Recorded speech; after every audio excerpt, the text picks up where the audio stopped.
students do you have involved in the And the Cal more State programs LA? overall, gosh. No, just in Cal State LA. Yeah, in You're aggregate. the supervisor, Yeah. right? And I'm the supervisor, the director of the overall program, but there, at any given time, there may be 25, 30 faculty members involved, and 2 to 3 times that many students involved. So it's a big program. So that's pretty cool. Oh, yeah. So you don't really consider freshmen, do you? Freshmen, we really want them to have some experience. Again, our experience has shown that if people are going to change majors, it's generally in the freshman year. We will entertain applications from freshmen if they are absolutely sure that research is the direction that they want professionally for their careers. But they also need some experience. They need to know, get their foundation of credits, right? Sure, but they also need to do some introspection. All students need to do that to find out if research really is for them. In addition to just the research and doing the chemistry, don't you also emphasize communications? Oh, you bet. Talk about that. I guess this bias comes from my undergraduate work, is that not only did I have a hard time deciding on science or art, but there was a lot of literature thrown in there. But I found that the training in writing is wildly useful for science. And if you look at successful scientists, they write very well. They communicate very well. You have to be able to clearly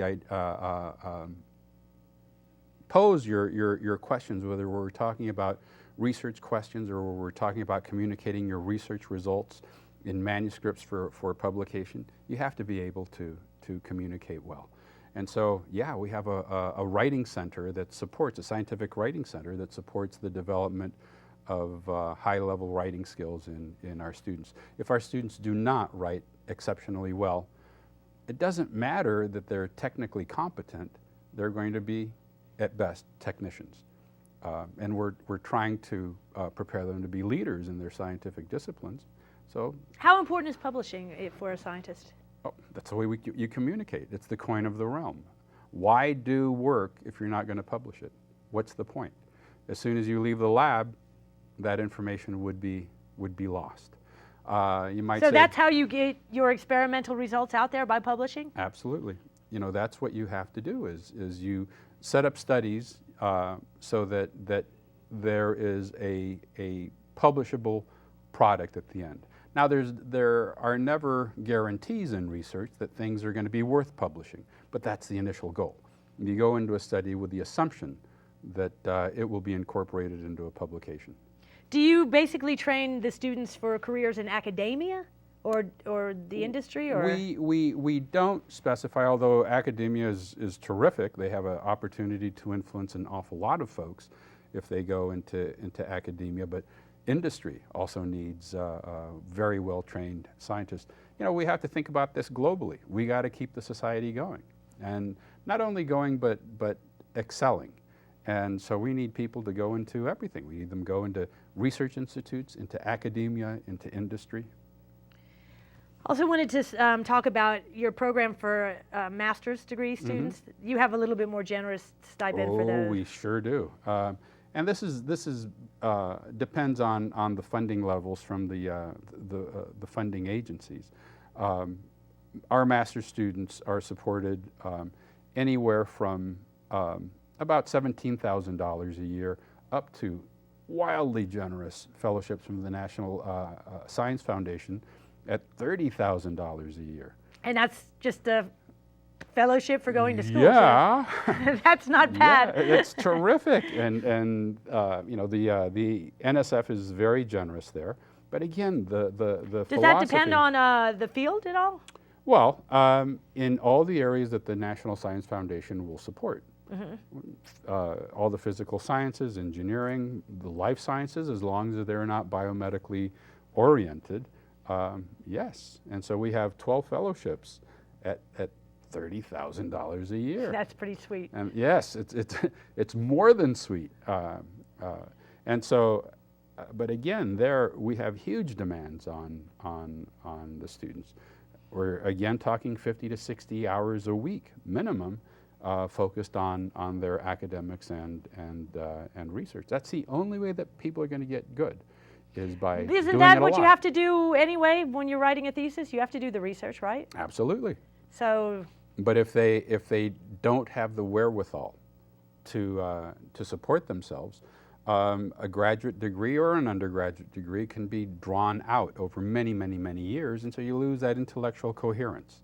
We want them to finish a master's in 2 years and get on with it, go into a PhD program. do you support the PhD students too? No, that's the That's it. that's the role of the PhD program. That's what the fellowship does, right? Right.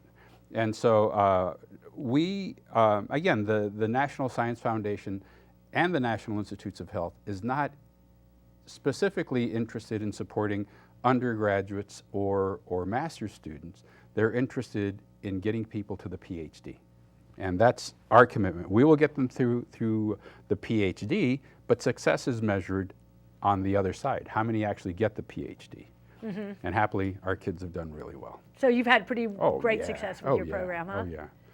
We've had a lot of folks earn the PhD and now are in their own academic positions or in industry. Oh, that's fantastic. And it's still going strong, right? Yes. So anyway, do you have any, we've got to wrap it up soon, do you have any advice to a budding scientist? Well, mostly, make sure that that's what you want to do. Get yourself some experience. Volunteer with a laboratory at your school, wherever that may be. If science and research really curl your toes, boy, they're terrific opportunities for people to develop their careers and become outstanding scientists. Obviously, what they should do also is take as much math, take as much science as they can while they're in high school and in college, but also very importantly, learn how to write. Learn how to write and learn how to write well.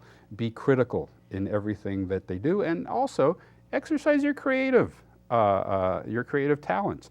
Creativity, I'm convinced, creativity in one part of your life informs other parts of your life. Why is it that some of these wildly creative scientists, like Einstein and others, were themselves... Feynman played the drums, right? They were musicians or painters or sculptors.